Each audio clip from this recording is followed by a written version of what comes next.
안녕하세요. 고다사주입니다. 네, 이번 시간에는 무관사주에 대해서 한번 알아보겠습니다. 무관사주란 사주에 관이 없는 것을 말합니다. 관은 정관, 편관 두 가지가 있는데 한마디로 하면 정관은 내 말이 맞다, 내가 정이다 라는 뜻이고요.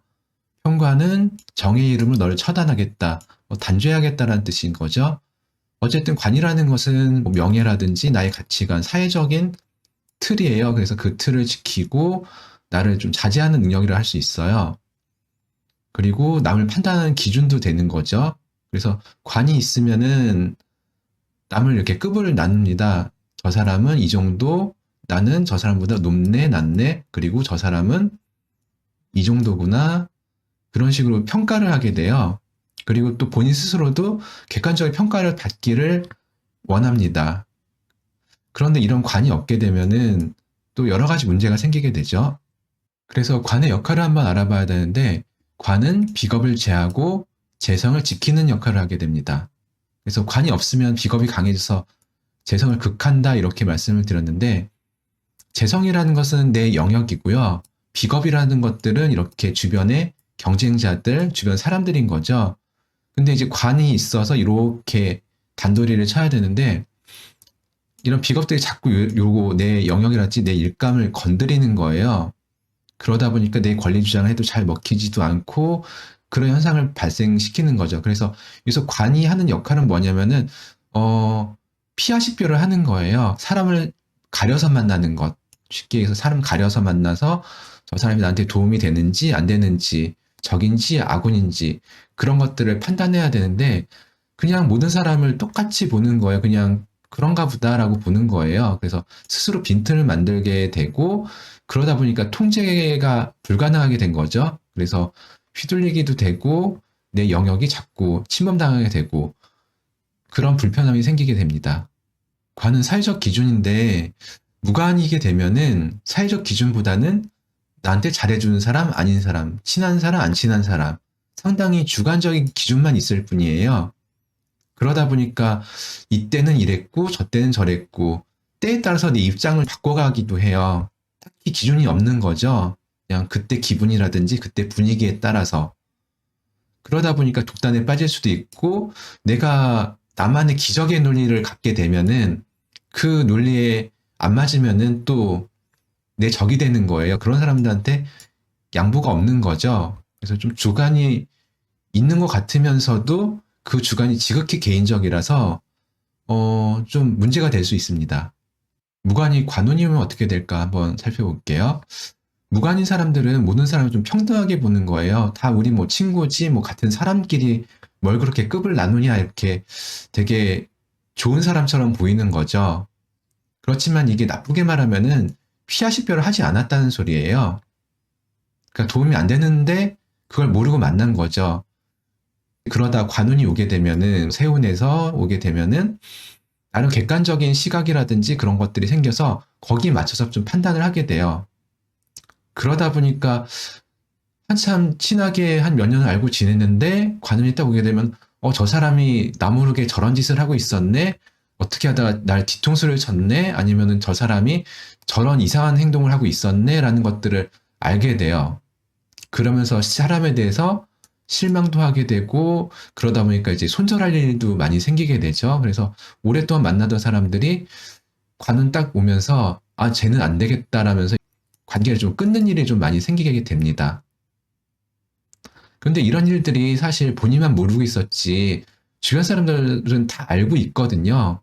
주변에서도 쟤 저러니까 좀 만나지 마라, 쟤 안 좋다라고 얘기를 했어도 본인은 외면한 거죠. 그럴 리가 없다, 그럴 사람이 아니다, 어떻게 내 친구한테 그런 말을 할 수가 있느냐라고 대변도 하고 항변도 하긴 하지만은, 관원이 와서 이제 뒤돌아보면은 내가 여태까지 그렇게 당하고 살았었구나라는 걸 알게 됩니다. 그러면서 손절할 일도 벌어지고 좀 많이 괴로워지죠.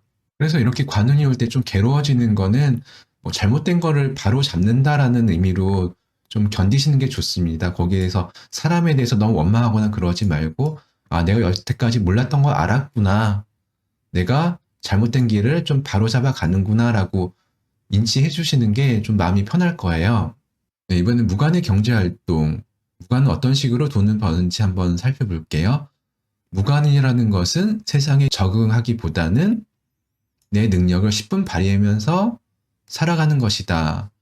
쉽게 얘기해서 관인상생을 안 하겠다는 거죠. 뭐 관이 있어야 관인상생을 하는 거죠. 그래서 관인상생이 안 된다.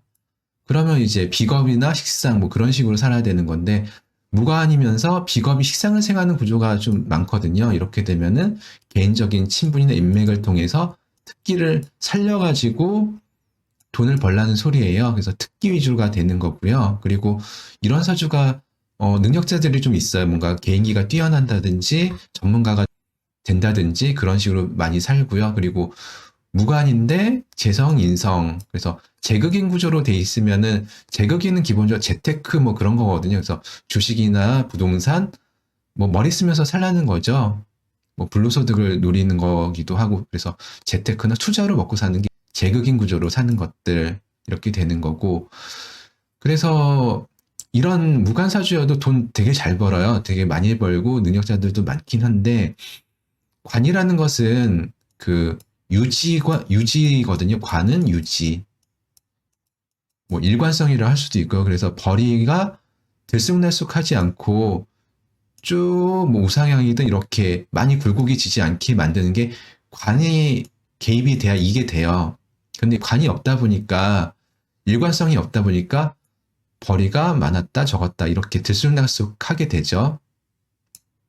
그래서 한쪽에서 벌고 한쪽에서 이제 구멍 나고 좀 등락이 좀 심해요. 그래서 저도 상담을 좀 많이 하다 보면은 무관이신 분인데 진짜 월에 몇 천씩 벌어요. 그런데 잘 벌다가 쫄딱 망해가지고 오히려 빚지고 좀 기복이 좀 심한 분들이 좀 많더라고요. 그게 왜 그러냐면 관을 못 쓰다 보니까 이게 유지가 잘 안 되는 거죠. 그래서 일관성이 좀 떨어지고 그러면서 생기는 문제들입니다. 그래서 돈 잘 벌 때 이 노후 재테크를 좀 세워놓는 게 이 무관사주들이 꼭 해야 될 일이에요. 그래서 뭐 매달 이제 벌더라도 그중에 얼마는 떼놓고 좀 저축을 한다든지 뭐 펀드라든지 뭐 그런 것들을 해놓는다든지 어쨌든 그런 대책을 좀 잘 세워놔야 돼요.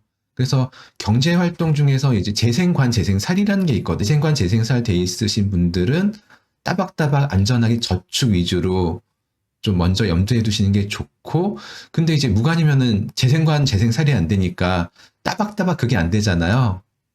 그래서 의도적으로라도 따박따박 어디 파킹 통장을 만들어 놓으시든지 그런 대비책을 만들어 놓으시는 게 제일 중요합니다. 그래서 무관이신 분들도 되게 능력자가 많은데 이 기복이 심한 게 제일 문제예요. 그래서 그것만 조심하시면은 뭐 크게 뭐 문제는 없습니다.